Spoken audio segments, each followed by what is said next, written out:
Good evening, everybody. Welcome to BeoTalk 230. It's that time of the week again. Leave a like and subscribe if you haven't yet already. Also, Steve, if you're watching, happy birthday. Yeah, happy birthday, Steve. The cable god needed some rest because he got older. But it's not today, right? It's just. I have no idea. I think he makes it a birthday weekend. Yeah, it's the fourth time we get to wish him happy birthday on this podcast. So hopefully, it will be a fifth one too. Yeah. As per usual, if you want anything from Skinny Play, go use our link, and I'll put in a discount code, and you can get 10% off, even if it's a single purchase, which is sweet. Like and subscribe if you haven't yet already. That would help out a great deal as well, especially for the YouTube algorithm and that sort of nonsense.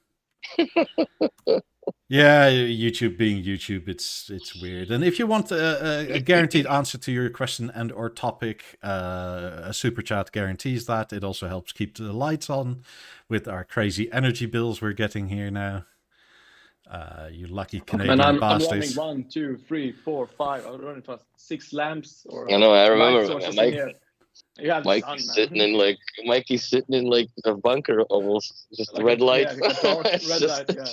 Yeah. Yeah, I don't know if you heard, Eric, but from this month, just the electricity bill is going to be around €460 a month here. Yeah, it's been kind of crazy here too. Oh my god. People are going crazy, but I saw that that's too much money. As of today, I pay a little bit less than half of what you are paying right now. Yeah, so yet here it's still expensive, but for you it's twice as much, or a little bit more, twice as much, and yet, yeah, we think it's expensive here. Yeah. You also live in a bigger place, and you have a kid. Yeah. Yeah. So I don't have hours of Peppa Pig and that sort of nonsense. Oh shit! It's a very energy efficient house, and with the solar panels and all that. But yeah, now with the solar panels in October and November, yeah, that's another thing. So if people want to help me keep the lights on, very much appreciated, because it's yeah, you can't do much. Expensive. I'm at that point where I'm thinking, like, should I just have the center channel on? 2,100 watts. Yeah. No. God, Willie, what are you doing? Sorry, I'm getting a beer. Well, sorry, headphone users. Well, I'm having headphones, and I don't have an issue. I'm noise canceling. Oh God. Yeah. Also, if you want something cool from Prestige, they find them through Instagram or their website and buy something cool off of them. No kickbacks, no nothing. It's just cool to support a friend of the show. Yeah, totally. Also, you want a tour of this little place I got now? Yeah, go for it. Again, right? So kitchen. I still have to unpack all the IKEA and fridge deal because I didn't know what's it called. There's no shelves yet. It's all brand new. I had to move in and to do everything basically, unpack all this shit. There's a level. Actually, sounds not bad in here. And bathroom or shower, I guess, is that's all there is. So weirdly, it doesn't have the doors, just one glass. Oh. And finally, laundry. So when you slip, you take it all with you. Oh, you fucking going down, bro. So there's that. And this is gonna be the same unit that I'll have again, I guess, in mid-November. But they have it separated. Let me just. They have it separated to the A unit, right, which is where I am, and everybody's got the balcony. That's where I was sitting. Then sorry for the mess. I just did laundry after a month, for God's sake. So that's the piece of shit TV that you got, and not really the greatest view, but it's freaking deep, man. This goes down. So that's where the trash goes. Yeah. Oh yeah, dude, it's a bad alley, and there's a lot of pigeons. And essentially, the concept is I was explaining that it's a dorm that has 4 units. So like there's a B, C, and D, and they all have their own lock. So once I would close this, I can't get in here anymore. So essentially the same concept like mine. They just didn't put a mattress in here, and the balcony. So I'm on the other side of that balcony, and yeah, it's a pretty far ways down, which I'm still like freaking sweaty hands about that. Beosound Explorer test. Yeah. So get out of here. And I like the flooring though. Yeah, it's very nice. Like everything is nice. You know, there's a little kitchen table deal, and well, I have STV brackets and my humidor on it. I put that together, and then the bullshit TV. I'm thinking of just getting a stage for the shits and giggles to see what it sounds like in here. Oh, I bet you'll be plenty. Oh, for sure. Where's let me just grab the lighter. And yeah, sorry, everybody gets a little like an office lamp, right? Because you have to do business. And a table. Well, this is more or less meant for students, right? So, oh yeah, I forgot the beer. Fuck's sakes. Anyways, so yeah, that's my little humble apartment in Westmount, Montreal, basically right downtown. It's great. But you're gonna move up soon, aren't you? So I'm moving up in life. Hopefully in the middle of November, I'm moving up all the way to the 18th floor, which is the top of this building, because that's where I actually rented out. But the unit wasn't finished, so they just put me into this. So it's gonna be identical, just another and it's gonna be long enough that you just settle, right, with all the shit. Yeah. And then I have to take the elevator up with all my nonsense.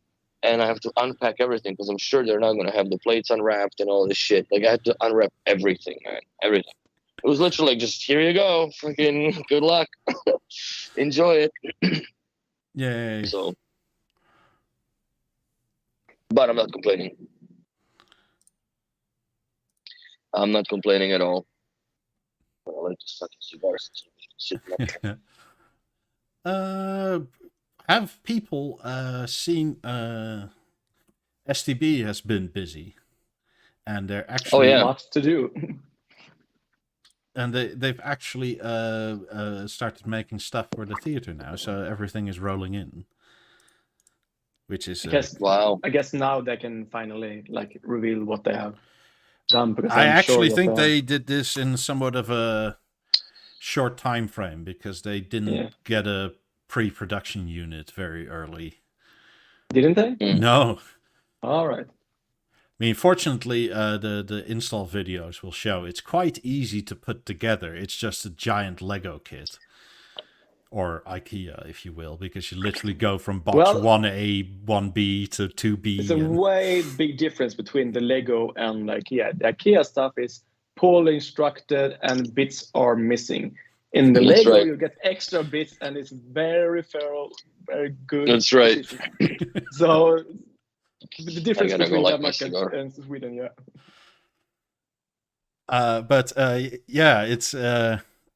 it's a thing. But they have this nice wall bracket, and they've actually apparently made a VESA bracket so you can attach a theater to a 740 M55 stand now. Nice.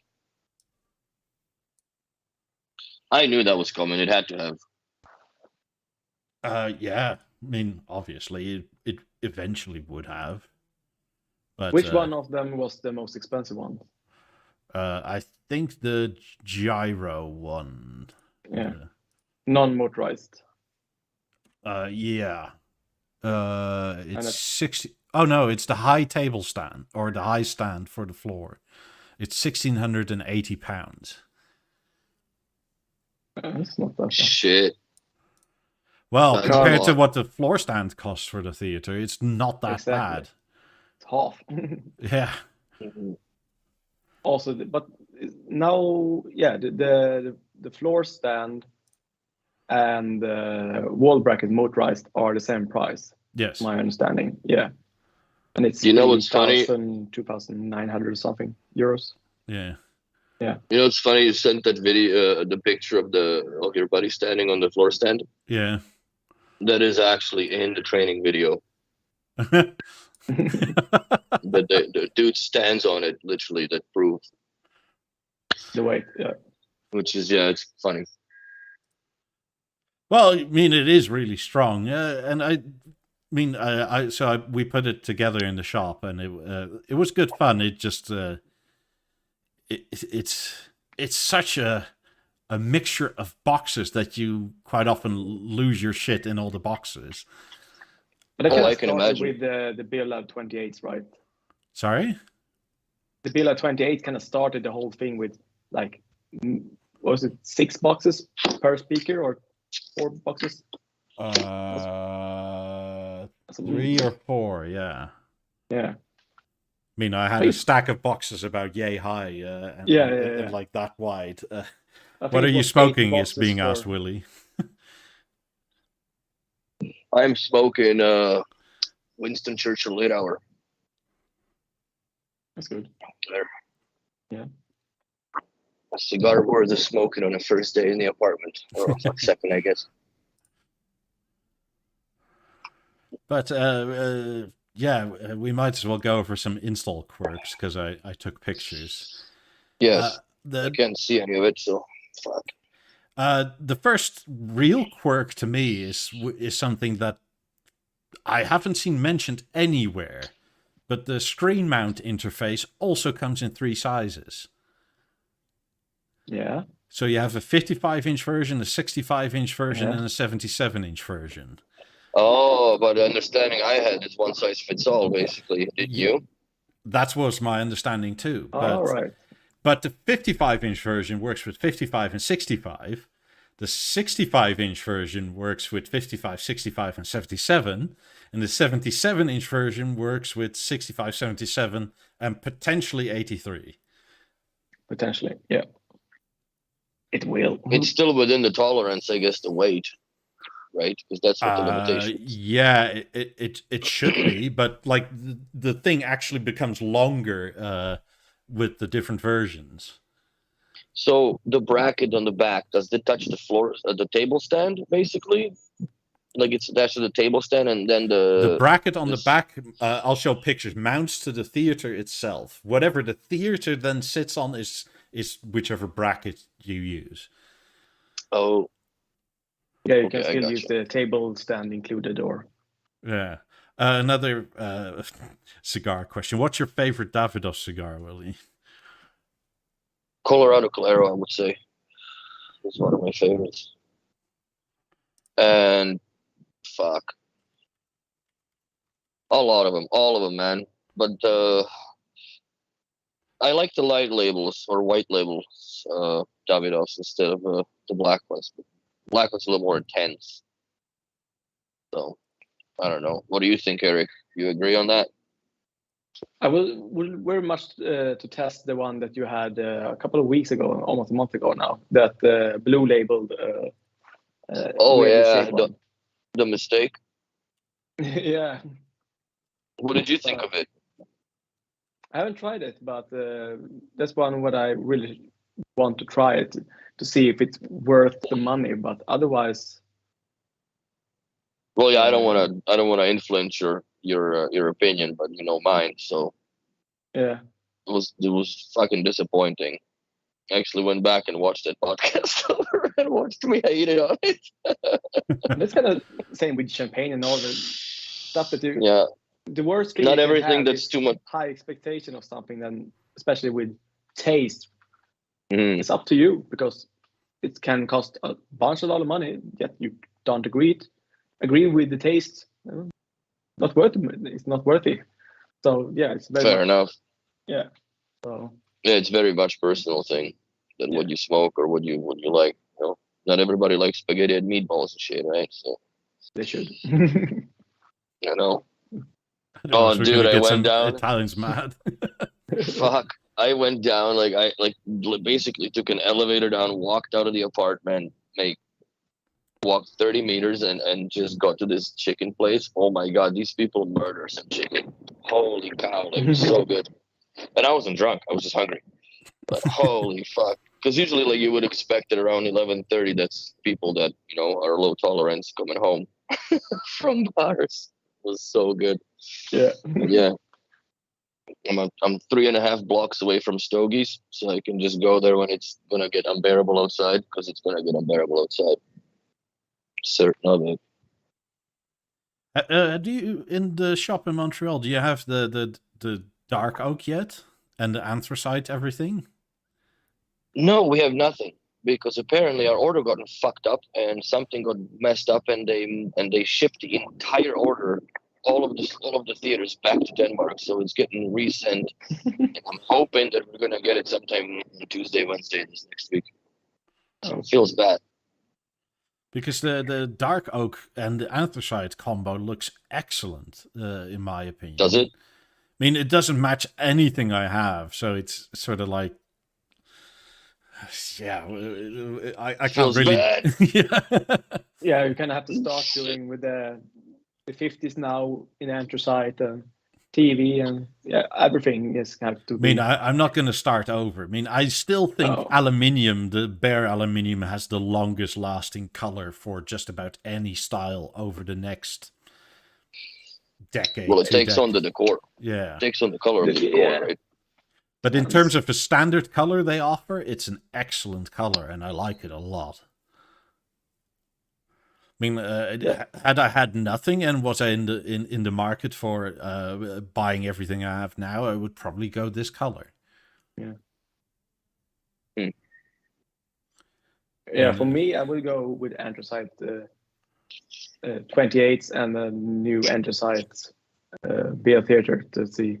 It has some kind of either the 83-inch TV or something, and mounted that on the wall and a little bit.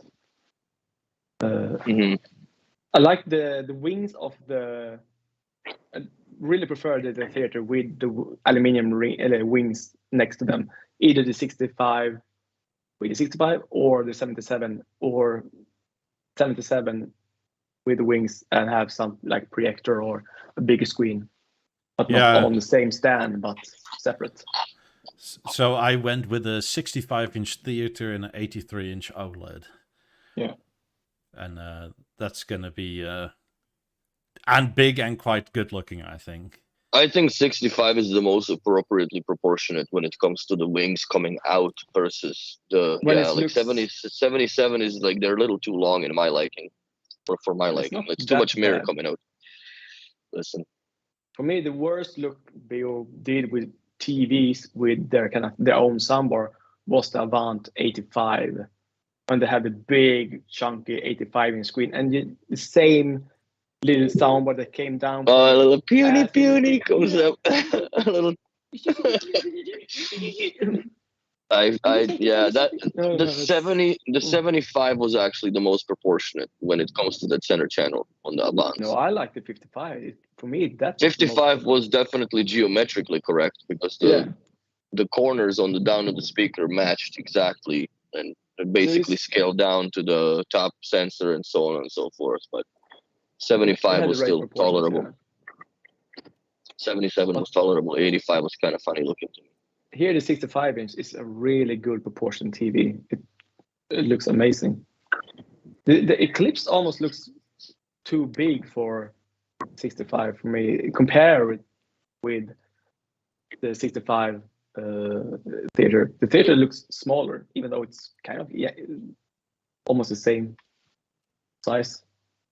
With the speaker grids and all that, it's just a little bit out, but on the Eclipse. But yeah.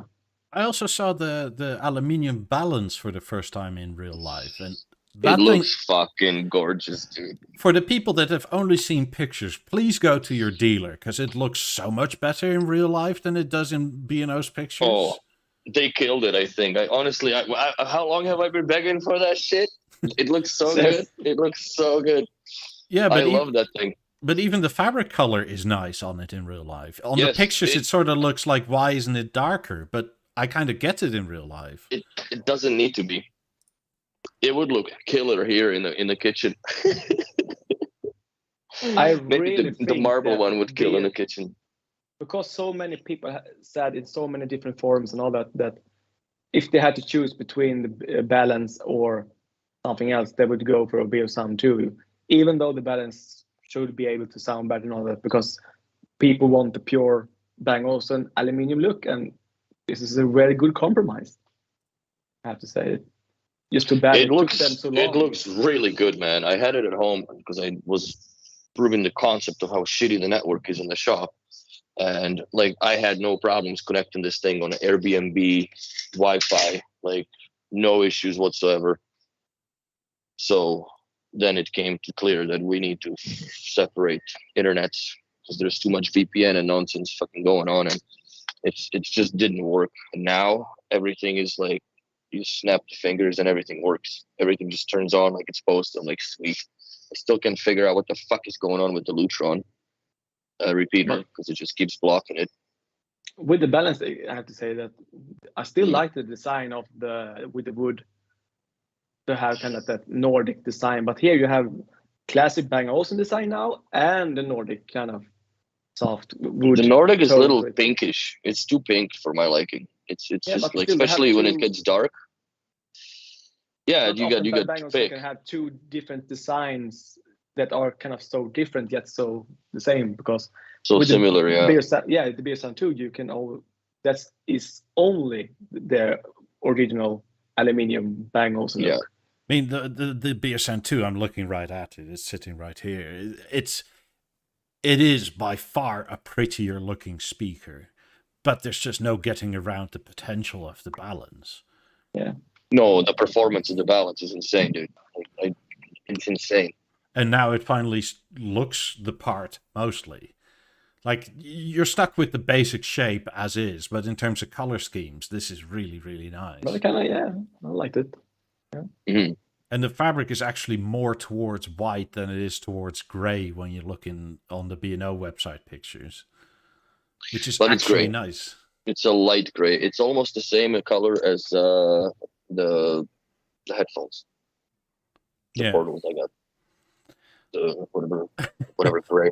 So 43% so far say yes, it's the best balance so far. Then 29% say no, and another 29% say it's still a balance. I don't know what you hate on the balance, people. Honestly, tell me. The shape, would like to know I think, in the chat. most. And I think it's because it didn't come out in this color setting from the beginning. I think that would have won a lot more hearts of people if they went with this first. I think with the initial colors that came out, the whole IKEA lamp thing stuck.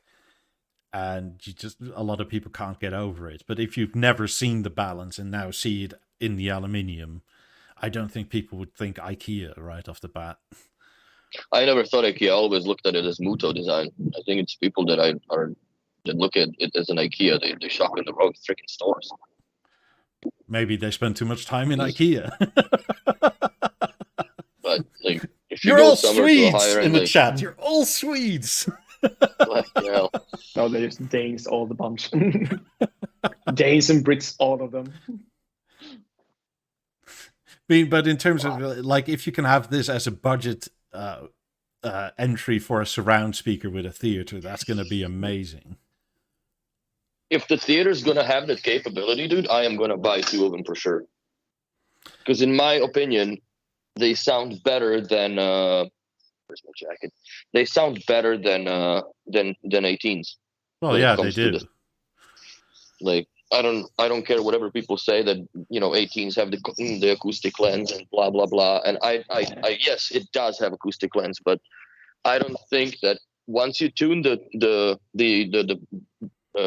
balance properly in that room, it outperforms that speaker no matter what. But you can still set it to wide mode if you really want that wide of a spread of sound. You know what I played with it? I think that I would always stick to wide mode, because if you go to narrow, it basically it really quiets down the speaker. Yeah. It really loses its charm. And for surround, who gives a shit? Like, I would rather have it, maybe the capability of since they're saying that even the processing inside the stage is not even close to being utilized 100%. So maybe it'll have something that it'll actually have a driver dedication. So in the balance per se, it can go fire 3 directions. Yeah, that would be nice. Right. That'd be insane. Although Omni mode would be kind of not useful. Depends on if you're just having a part or something. I mean, it's good for it. But otherwise, yeah, not in your home. Or if you go around cleaning stuff and you just want to listen to a podcast or some music, it works. But yeah, it's Omni mode. Yeah. What I found weird, speaking of balance, since I had it and started playing with it, in order for you to be able to access Deezer account on your BLI, like you are normally allowed on the older platform, like the ASC or whatever it's called, right? Mm-hmm. It gives you to a page, or gets you to a page where it says send PIN code to your account. So you press the button and it doesn't send the PIN code. And it asks for this number to put in from what it sent you to confirm that it's your account. And I cannot figure out where the fuck, the email doesn't, it just doesn't do it. So I wonder how do you log in the balance and all the new Mozart stuff onto, because it does the same thing for the level. It's asking for the same thing for 28. There's probably one of these things where it's obvious, but they just forgot to add it to anything. Mm-hmm. Because if you know, you never think twice about it. Yeah, but I'm a kind of a nerd for the gateway, and a lot of people don't really use the gateway, or at least a lot of shops also don't really use the gateway because they don't know. I don't know. I've sold a lot of those. I've sold a lot of those gateways and programming to a lot of people, and it works fucking flawlessly. Yeah. If you've ever installed B&O, you basically get all the tools for your single product install in the box. When the fuck did you ever do that? With the 28, you get your little Allen head and screws and... Well, that's the first time that it started. I've never had any, nothing came ever with anything other than screws, bro. And a little vague manual that you can't really, put together shit with. The 28, the 18s came with a tool to install them. The floor stands. Well, yeah, so did the 8000s back then, but nothing else. If you bought 6000s, it didn't come with an Allen key. I mean, the 17s. Oh, no, it did. The 17s came with a tool. Lab 3s had the little bendy bullshit Allen key. Yeah. Okay, never mind. I'm wrong. I was like, wait, is all my stuff special? Because it all came with something in the box. No, it's right. I remember now, the dinky little Beolab 12 Allen key for the wall brackets. I know. Christian is saying, will he create a token in the B&O app in the integration menu? That's what you enter in the BLI app. Okay, I'll do that when I get to the shop on Tuesday. Yeah. But this picture is up, and in these 4 corners is where the theater sort of sits on top, and you put bolts through the bottom. The only tool that you kind of miss that doesn't come in the box, and that's unless you want to be super is one of those Allen keys with a round head that you can do on an angle.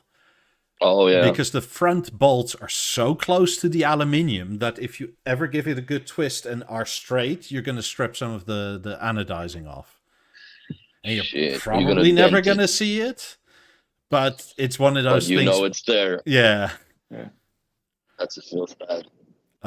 So you go to the B&O app, person, icon, settings, integrations. Thank you, Christian.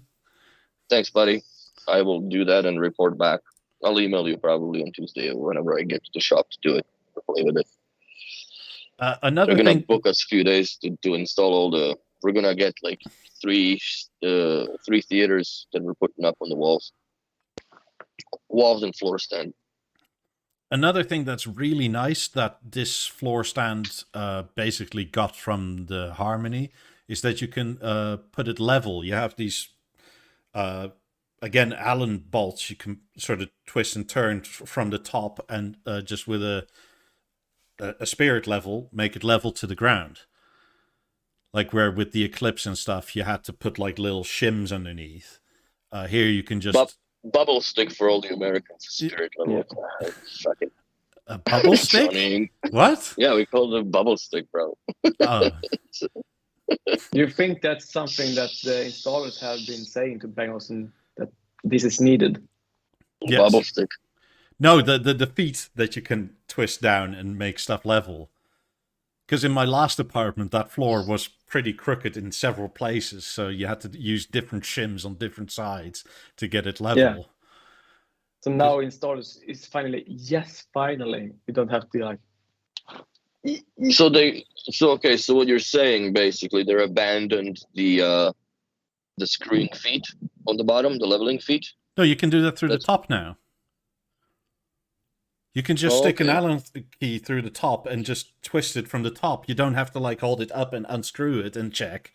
No, you just put your spirit level on top, and you have 4 corners that you can put screw the feet. Measure it. Yeah. It's a lot easier to do. It's way better. That's why I think that the installers had been saying to Beosound, make this shit easier for us to do. Yeah. And now they had it, and there is going to be, yes. I do have to give them the props for like the packing within the engineering within the packing and how it all comes undone. Like if you ever put together a contour on a floor stand, like how you assemble the floor stand, like all these styrofoam pieces come to hold shit together so you don't dent anything or scratch anything. It's pretty insane. Yeah. It's pretty insane how they. You probably remember installing Beolab 1s, right? And they have those. Like, if you could just lift the plate up and do it from the top, that would have been so much easier than each individual of those pegs. And then, like it's so much better this way. Yeah, those were a pain in the butt. So was the 8000s. They had the same thing. 6000s were the worst because you couldn't do shit to those with that stupid plastic bottom plate. Whereas through the cable management, those were unlevelable. Yeah, those sucked a little bit. And the floor stand is incredibly strong. Like I don't really see a reason why it wouldn't be able to hold an 83-inch panel, other than they say it's not rated for it. But I mean, it can hold the weight. You know, the ratings usually go over, right? Yeah. It can hold the 83 kilo person. Yeah. Yeah. I mean, maybe the screen mount interface is not as strong, but the difference is only 5 kilos. Surely that's not an issue. No, I don't think so. But I really see the design of it, even though it's an angle in top of the front. It's curved. It's curved, yeah. But yet it can withstand. That curve is forces. everything. That curve is everything in that structural integrity. Yeah. How thick is the plate? Kind of feel that's too bad that it went away from that planet orbital stand. Planetary stand? Yeah. I don't mind it actually. It would look weird on that, Eric. Like because how the fuck do you finish that pipe? It would have to be either a very thin pipe, because it would look weird if it was thicker than the bottom edge, right? Like it's a double-sided sword at that point. Like you can't make it pretty. Could actually make this kind of design with it just a little bit thinner and still have it orbital, not as much, but still something just you could. I think it's so very weird to place it just. I think it's a balance. I think it's a balance issue, because if you look where the middle of the holder is, it's pretty much in the middle of the plate. So if you have the orbital stand, you get a different kind of leverage. And then you're gonna have to go with the Avant 55 or even the Avant. Oh yeah, that floor stand was like you could lay on it. Fuck. That used to be a ride for some of the children that I've installed for the people that I put the 75 black 75 we put in with the gold at Nick's with Nick, and yeah, this little kid just sat on it, and when the TV was turning, she was just sitting there spinning on the plate. I did the same with my cats, honestly, and they liked it too. Oh my. But like you sort of see where the money goes. You asked how thick the plate was. What plate are we talking about? Like the total height? No, like how thick was it? Like down, right?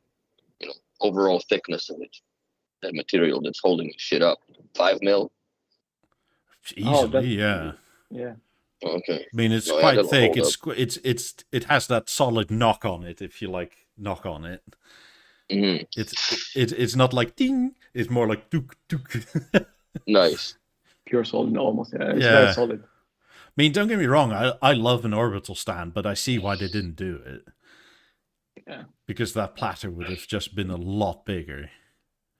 But for those kind of motorized stand, because everyone that had a wide 65 or 55, yeah, I remember the 55 Beovision 11s. It wasn't much to turn. Those kind of motorized stands was they very still open did. floor span. Yeah, but you can kind of see the kind of if you move the TV, you kind of can see the TV. Oh, no, someone's calling here. Am I still showing, by the way? No. No. No, it's my father is calling me, but Horst the per. yeah. I'm in escape a color. Oh, that's funny. So anyway, while he grandpas through his phone there. But yeah, that's the box. One thing that Sorry, I pretty much instantly knew would irk the shit out of you, Willie, is that What? the step after you have that inverted piece or that sort of mount on it, that's when you have to put the outer ring of aluminium over. Yes. So I've seen that. But I was thinking about you with like you take all your things off and instead of in case you drop a screw, and somebody's obviously going to drop a screw on the outer ring now. Right. But they do have a protector, the cardboard protector, right? I didn't see it if it was there. Well, yeah, it's in the video. We didn't need it, but it's part of the boxing. There is a cardboard protector that you punch out from the box. Oh, then we may have missed that. Yeah, so I also went into it blind. I didn't see any of the install videos beforehand, so it was sort of just figuring. Nice. Figuring by trial. Yeah, right but it's fun to do. Oh, there is cardboard to cover it. Yeah, so good thinking, B&O. I guess we just missed it. And also we were so secure that we didn't need it. It's always when you believe yourself the most when the failure hits you. Well, we didn't. I mean, once again, I must commend B&O on packaging because it's tight and it's so much foam in there that like you can pretty much drop this thing from 2 meters tall, high up and nothing will ever happen to it. Is it post-Nord We wouldn't advise secure that. Or will they be managed to safely deliver this without breaking it? They should hire somebody from Post Nord for fucking package testing. Yeah. That's the whole kind of meter drop test that they have. Just hire the fucker with the van, the default van that they drive this shit with. Yeah. And let it roll around the back for a little, for an afternoon pickup drop off.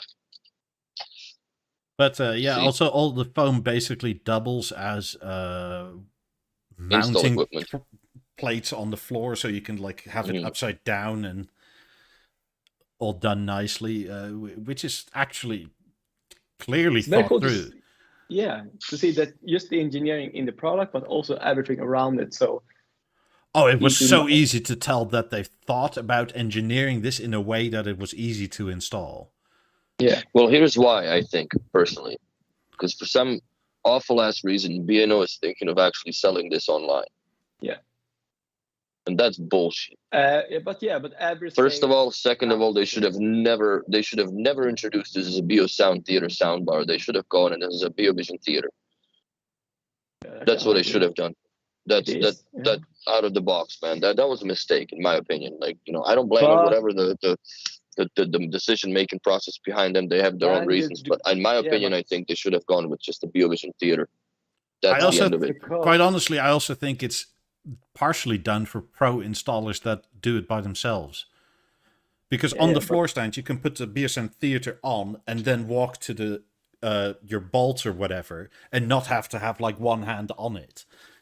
Like it just stays put, right? It's not secure, It's easy. Yeah. but it won't topple over. yeah. Like you're not balancing stuff where you need like a third or a fourth hand, really, or you have to get like the owner of the house in to like, could you please hold this, or could you get me 7.6 under a baby 755 on that little mini tuning planner. Yeah, but, I mean, so it's excellent to see that because it actually makes it quite easy. Like even the larger sizes, I mean, maybe the panel you could need a hand with, but other than that, everything is pretty much DIY-able by yourself. But a question for both of you, one that actually is on Beosound installed, and for you, Michael, that every time you went to either bought something from Beosound and that installer came to your house, and you really went to people's house, how often were you two guys or two people? All the time. Or two people, yeah. For install, all the time. My latest installs here have been with one guy. So that's maybe also a thing that if there's only one installer and you can't really say that the owner of the house or something, you're depending. And if you're alone, what you going to do then? So it's an easy install for persons. Well, but that's fucked up if they're depending on the owner of a house. Like in your case, like you're in a wheelchair, like you're no good to him to fucking totally, lift shit, right? Like, you know, you can hold a screwdriver or pass him a fucking bit. You can make perfect panning shots. Yeah.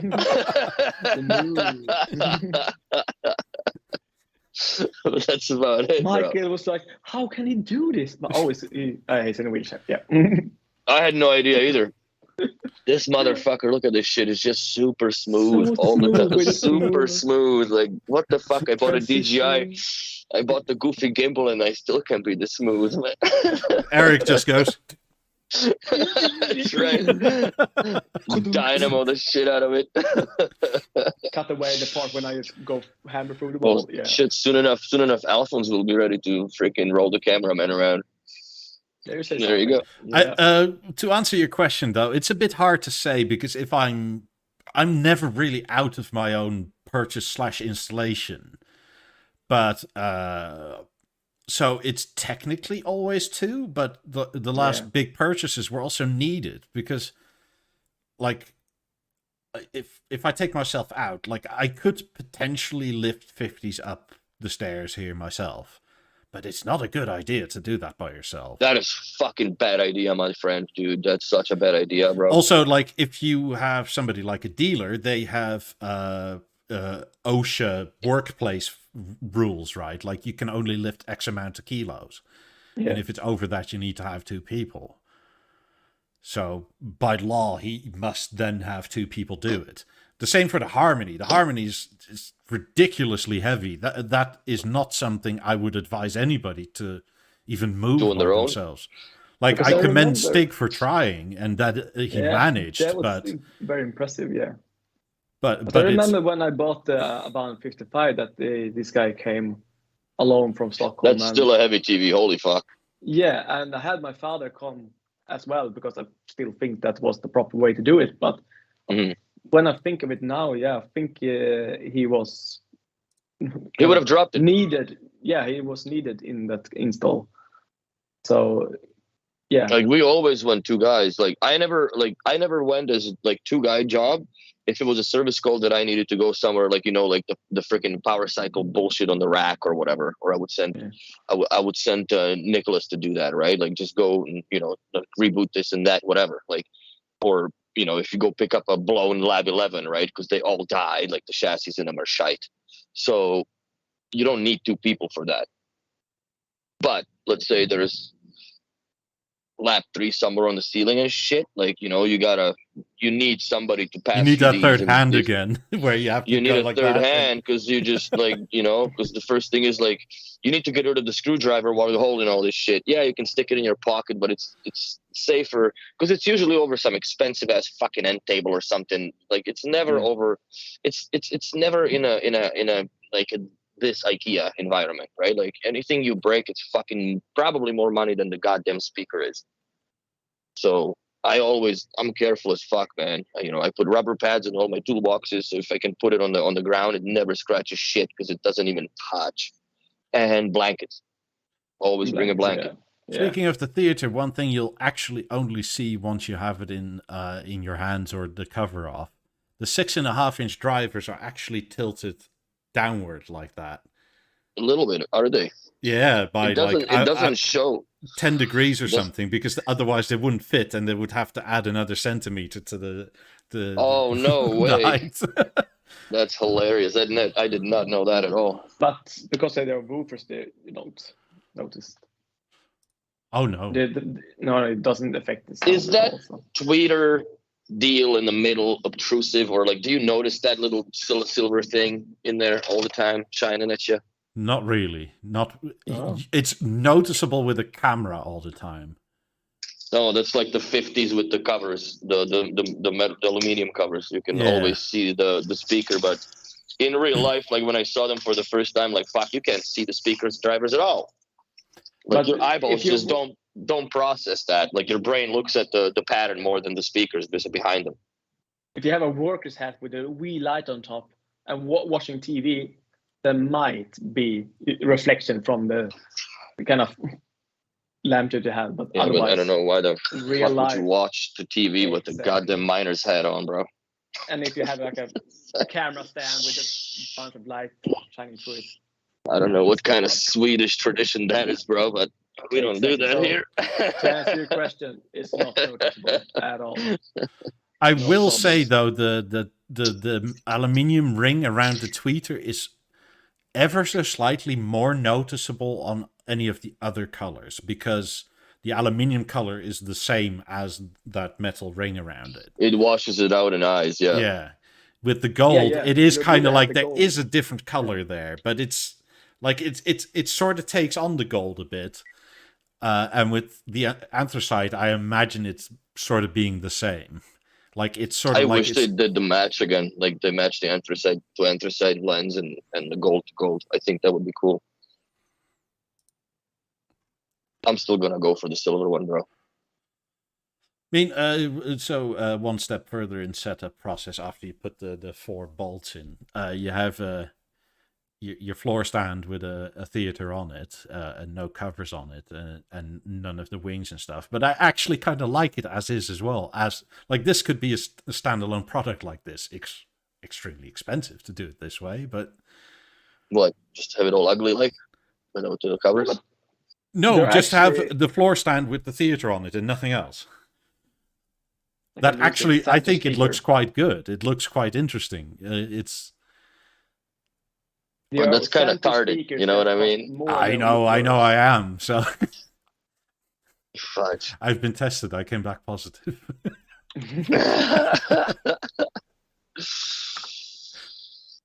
Shit. But to compare with the latest generation of Bowers & Wilkins center speaker that costs almost the same, the Bowers & Wilkins HTM, what's it called? Something. Okay, you and your bullshit Wilkins there. But most people compare them to this, mostly because some design issues. And the Bowers & Wilkins HTM 81. But yeah, either way, the kind of a center channel center speaker that have the stand in these kind of fabrics and aluminium and everything look this premium, yet is even smarter, better, and has the amplify everything again, is getting a good value for the money. Actually, it's without the TV. So here's the question, I guess, the elephant in the room deal, because you've heard it, Mikey. Mm-hmm. Are they out of their mind putting the 28s in the back instead of the front and just having this at the front, or is it feasible? Nope. That's totally feasible in my opinion. Yeah. Because this thing by itself was filling the shop fine. No shit. Like, it wasn't like soon. I will just go and fill up with some paint. roll. I get back. It wasn't like blaringly loud everywhere, but it was way more than loud enough that you're sort of going like, this is really loud, isn't it? Wow. I can't wait to get it here. Shit. Yeah, this this is not So- comparable to a Harmony anymore. Like, a Harmony is very, very good. Don't get me wrong. But this is just more of everything. Like this, For me, it was more clear than. Yeah, that too. It's more clear. There's more spatial dimension to it. There's way more bass. Like it's not on the same level of bass. ABL. But the Harmony didn't need more bass either. But the thing for me is the distortion and the vibration in the chassis and the build quality, because the clips, Michael, we remember that some TV shows and everything was. This thing was just resonating. Exactly. Same with the Avant 55 for me. That it has 8 speakers built in the TV. Yeah, but kind of everything above volume 55 or something. The TV. Well, you could hear the alone air can't move. handle. You can hear the Yeah. air move, right? In the grills. That's what the. But like- here you can have volume 70, 80, like Willy. Oh volume. yeah, we went to volume 80 and we didn't hit Yeah. ABL. It's Willy proof this time. Yeah. It's Right on, baby. Like, I'm and getting this. and this wasn't with a subwoofer or anything. This was by itself. We Yeah. went straight to 80 and it was fine. And I put my hand in front and it was literally like Just whooping. That's no, you so- like I felt mean, a breeze coming through the front. Yeah, the chassis is just. Yeah, Nice. I mean there were some vibrations, but not in the B&O bit. Like at one point, I think it was either a cable in the back or potentially something on the LG bit itself. Or somewhere in the wall shit going on. Something Probably like got that. those fake panels too. I mean, don't forget the back of an LG is basically mostly plastic, and it's just to cover Yeah. stuff. It's not actually structural. But But, we're yeah, talking again- about volumes that are seriously loud at that point. But to that point, that you actually stuck the TV on the same chassis as the moving speaker part is, and yet it's so without any distortion, everything, and you have a plastic LG screen mounted on, yet nothing. So it's so solid, and that makes it so much more of a Beo Vision Yeah. element or thing of it. Should have been a BeoVision. Also, But the, yeah, but- the screen mount interface is in rubber grommets, which is kind of interesting. Like there's sort It's their own of suspension. notched rubber grommets that it hangs on, sits in. How soft is rubber or hard? Shit. It's not soft, but it's not rock hard either. You'll see it. It's a bit hard to explain because once you put the screen mount interface on it, you're never going to see them again because they're sort of like pinned into where you have the screen mount interface. Because depending on how thick the TV is, you can move it in the notches back and forth. Yes. Yes. And- Because you got this little ruler thing, right? That comes with it. Yeah. So the one shown here is the 55-inch version because we mounted it in a 55-inch G2. I mean, maybe the thing that was actually vibrating could have been the cover for that wall mount flap they have on a G2. But yeah, I didn't hear any vibration all that. But my dealer actually went for 4 quad 28s. The kind of setup that I. Oh, that's really going to be want for it. insane too. Yeah. It really was, but still, I told my dealer in some movies and also music that just the theater and the rear channels to see that with all the fuss is about it, you don't need front speakers, and yeah, you don't notice it. It's just that every time that he told me also that the dealer said that the person before has this, but is the speakers on in the front? But no, it's just the rear ones. Okay. But now they're on, right? No, it's still just the TV, the theater, and the rear speakers. Yeah, okay. But now, all the time, no. So you get just placing speakers there will just fool people to think that because the sound is so wide. And That's like me walking full. up to the goddamn Avant all the time when I bought the 90s first. I'm like, where the fuck is the channel on? Or no, it's just the center on. No, it's not. It's just the imaging is just insane on these speakers. That's what it is. Yeah, the 50s do the same. I mean, The exact you're same, about that far, 30 centimeters away from the TV going like, oh, it's not. No, it's not on. It's not playing at all. It's not playing at all. Shit, it's funny. But for me, at least, if you're going to buy a theater, kind of full surround system with a quad setup of 28 is really good, or just any other bangers and products. Or just 28 rears. It was surprisingly but good, as in... It depends a bit on, like, if your living room is, like, I don't know, 80 square meters large, maybe you want a bit more. But if it's more like, I don't know, 30 to 40 square meters or below, you kind of don't need it. And that's what my dealer said, that if he had this kind of setup at home, that he will also maybe even put the 28s in front a little bit farther out on the sides to have them as wide or something else. But to me, like, what's screwed up about this whole like marketing deal is that you're putting $20,000 speakers to the back and you're putting a $10,000 soundbar in the front. It makes no logical sense to me in a way of like how you sell that. You know what I'm saying? Yes, but you should listen to that sonically, because sonically it makes perfect sense. Yeah. I will judge it once I hear it, man, because we're gonna have it here. And I'll insist on having it set up that way too. I'm showing the back of the G2, and you have this cardboard push-out foldy thing to measure where the VESA mount should sit. We mounted it one hole lower, and that takes away the entire slither down the front you could see in all those pictures that leaked. Yeah, that's nice. And without like you have that space to drop it, and then you have like 2-3 mil left, so you don't see any of the thing. Like even if you're level like that, you can't see through it anymore. A little life hack. Yeah, that's proper good installer. So you can do it either way. You can do it the recommended, but here anyway, there was room to go one hole lower. Do you think there will be a difference between the different LG panels, the C or G, or the different C1 or C2? Maybe they may not be exactly in the same space, but this was on a G255. Okay. So it might be different on the 65-inch, but I think they're in the same space, but I'm not entirely sure.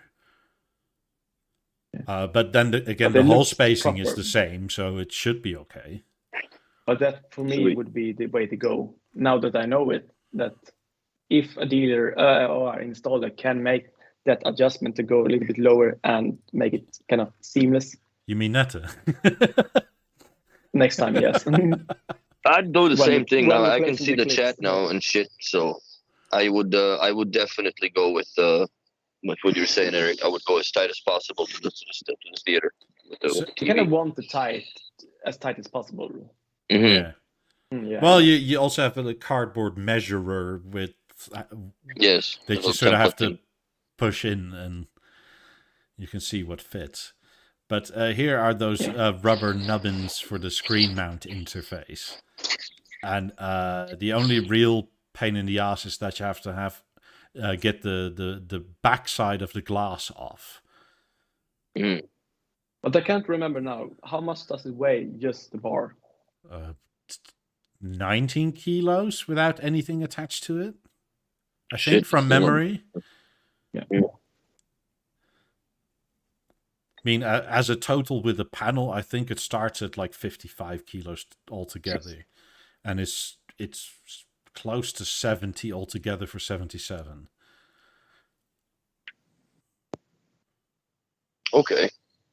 So it's it's a lot lighter than a Harmony. It's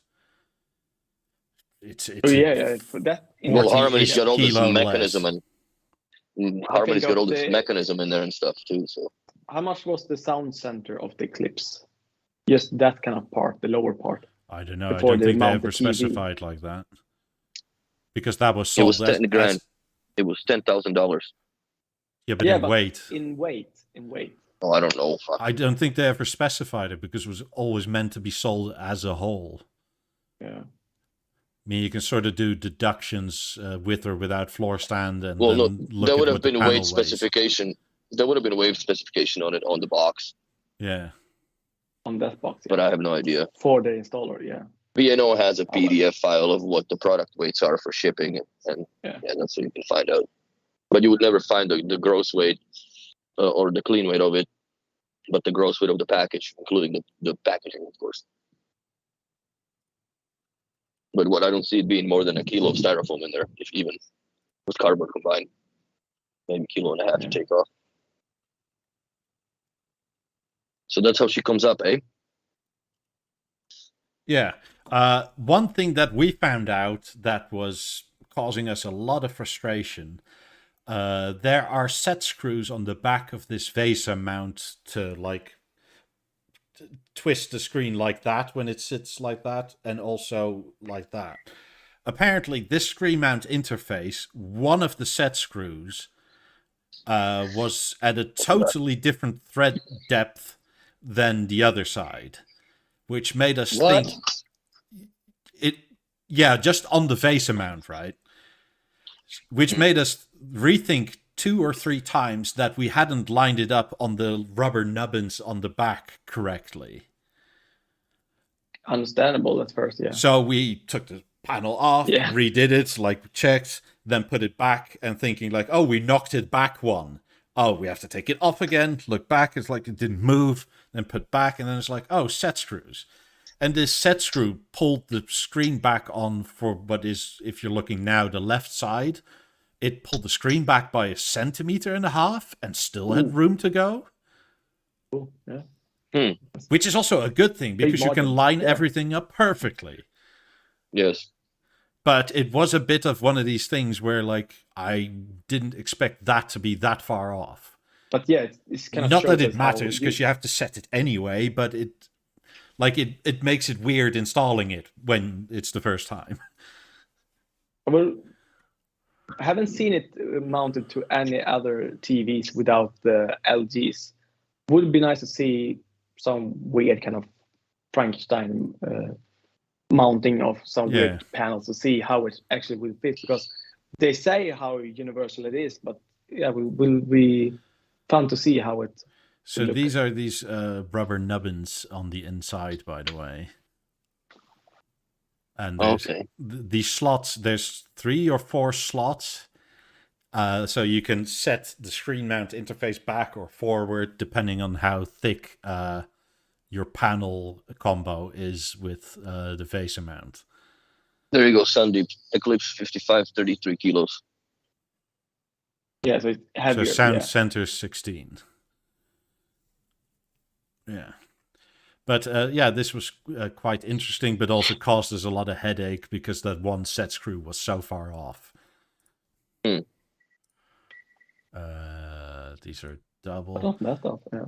And then to see where you need to be on these rubber nubbins, you get this little cardboard press out where you can measure how thick your panel is. And what the offset level is, yeah. So, and in which of the cutouts in the rubber nubbin thing you need to be. That's so cool that they thought about it, man. That must have been a pain in the butt to like engineer this shit out of it. It's a very clever idea.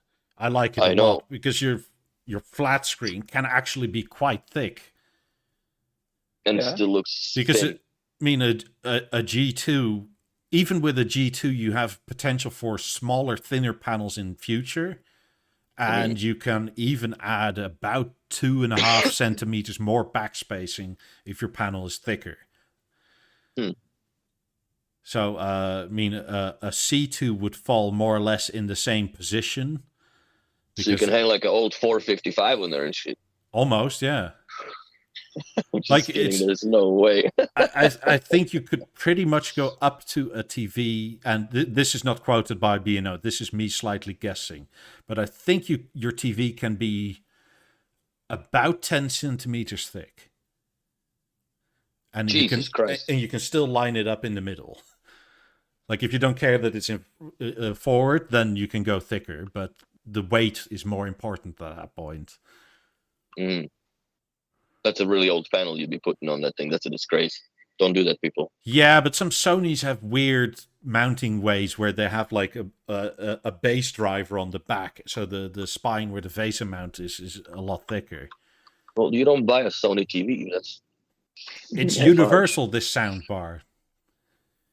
I'm not saying. Yeah, but there's also a matrix chart of what's compatible and what's not, and the Samsung frame TVs are not compatible with the CEC. Like, they won't turn on and shit.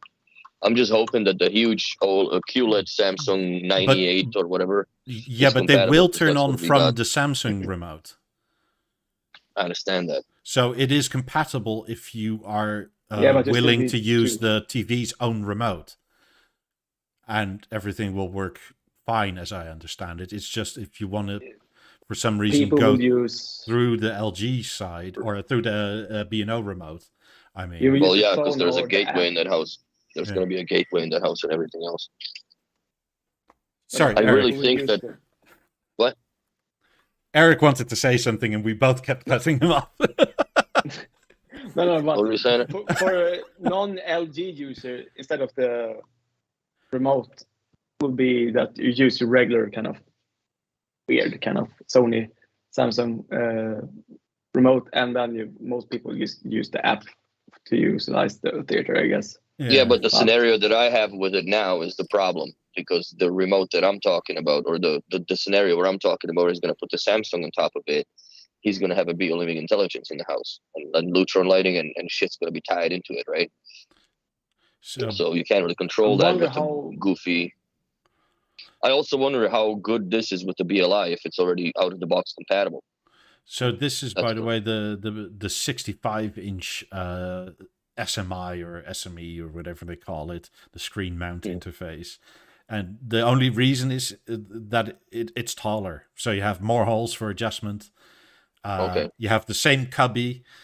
And I thought the back cubby would potentially be bigger. No, it's just covered with a piece of plastic. So the cubby is the same in all of them. Okay. One is just taller than the other.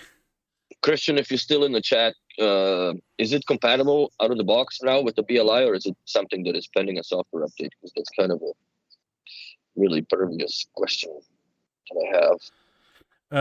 Uskan asked, with modular capabilities, how much difference with the new amps, etc., would new amps make in the future?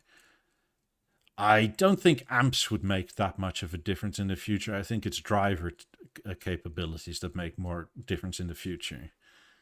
That, and also the algorithms that they are improving upon in a freaking geometric grade when it comes to what these speakers can now do versus what the Beolab 90s have essentially started. If you think about it, the Lab 90s were the first end-on be-all to do calibration of the room, or they calibrated themselves for the room, right? And look where we're at now.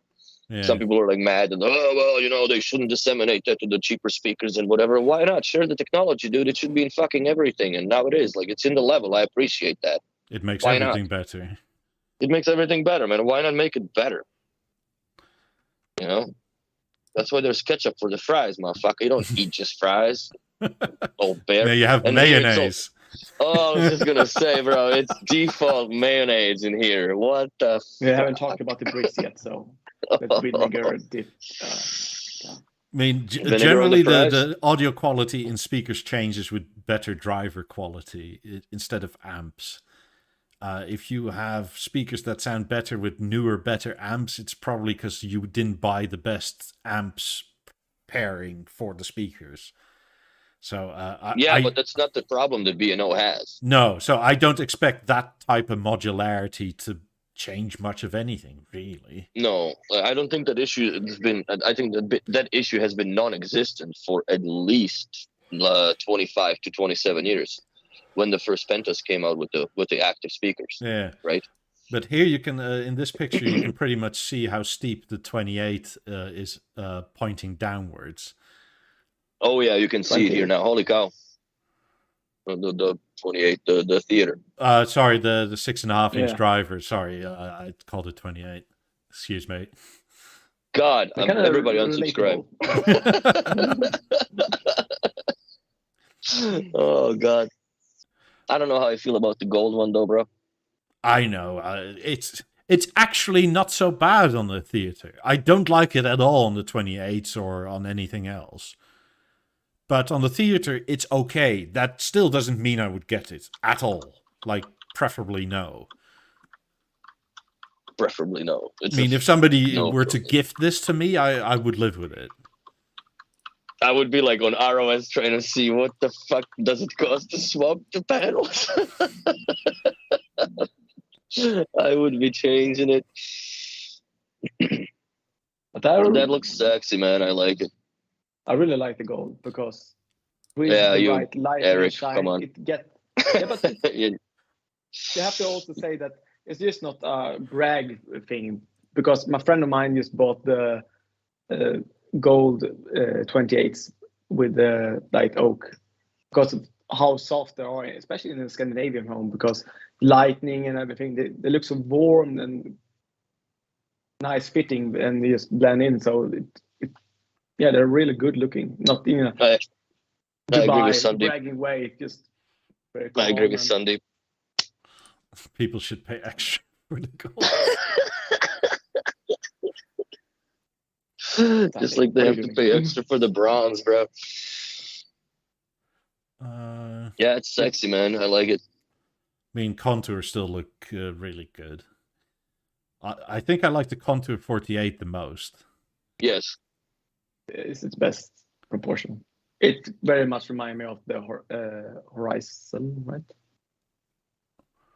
The Horizon. Don't say that. Yeah. Don't say that word. Yeah. Don't say that word, But Eric. it looked okay, but it worked terribly. But Yeah, it did.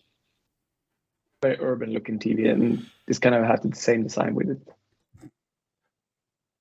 Very much the same design with it. I mean, also one thing that is actually really, really pleasant is the microphone in is directly on the front. It's where my mouse hovers. Is it only one? I thought there was two. No, the external mic for room compensation, right? So there's, if I'm correct in remembering, there's two built-in mics in the theater itself, and then you That's have right. So they the triangulate. mic that you put wherever you want your seating location to be. So where's the second microphone? I'm not talking about the second. I think there's somewhere in the theater itself. But the connection for the external mic to measure where you want to sit is Yeah, it's right. on the back. No, it's on the front. You take Is it? If you take the front cover off, this little button here is the mic on/off switch, and right next to it, that little hole is your 3.5mm jack for the mic. So you don't have to like with 50s or 90s, Behind like it, get yeah. on your knees and Oh yeah, you gotta beg it. like Easy for installers, yet again, yeah. like ooh, sorry neighbor. I don't think it's even easy for installers because it's all app based. So people that are a little bit savvy, computer savvy, like ourselves, I guess, then you can just take the grill off because it's a flexible grill. From what I understand, it's not really something scary to take off, and you can just plug your shit in and your wife had an epiphany, fucking rearrange furniture so you can just tune it yourself instead of calling somebody over because the Beolab 50s and 90s mics are discontinued. Yeah, they're working on a fix for that, obviously, but I hope so. There's nothing really in sight. Everybody does get a microphone standard in the box with the theater, and it's actually quite. But it's not color matched. You don't get a gold. Oh, get microphone. the fuck out of here, Eric! Come on, You man. don't get an color matched microphones and shit. It's another $1,000 extra. Fuck. Kind of break it for me, right? Oh yeah, it's just too bad. Not buying this TV anymore. But it is a very nice $8,000 microphone, though. It's quality made. Yeah. It has its own stand. It's not gold, bro. Eric's out of the game right now. He's out. I'm surprised he's still connected. I compare this with the microphone that you bought extra for the Avant. See, but it looks like the bloody thing is gold on the gold one, the ring. Yeah, because it's partially how the light refracts, but it's not. It's aluminium. Weird. I mean, the 18s that you'll see next to them in the Mo, they're aluminium, but they actually look quite good with the gold. They match somehow decently because the aluminium takes on the gold color a bit. That microphone kind of has to be the most lightweight Bang & Olufsen product that still has a floor stand with it, because otherwise I think the Form 2i has the lightweight, but otherwise there's nothing almost in that kind of range that weighs as less, because especially since it's floor mounted or table stand or what do you call that stand, but still, yeah, it's very lightweight. Again, My biggest problem. there's two places where you can turn the microphone off, on the touchpad and via the click button. So it's one of these things that you have to, like, if you ever just start pressing around, that you have to kind of pay attention to. The only problem that I see with this theater is the fact that I have to resist it till Florida. It's gonna be tough, bro. I'm gonna punish myself with a stage. If just one single little thing happens with the clips that I have. DJ Neo, no, it does not have Google Assistant. Thank God. No, that's fucking awesome. I would not buy it if it had. I will never buy anything that has it in it mandatory. Like the BeoPlay or Beosound A1 Mark II has Alexa in it optional, but you don't have to use it. So, yeah, but if you don't set up the Google Home on the level, then you can't pair your goddamn Bluetooth remote to it. Feels bad. Yeah, so if you like the way B&O functions as B&O, just don't have a GVA product. Can I go over to see the between the 55 and 65? Maybe even have a vote on it, which folks prefer it. Because of course.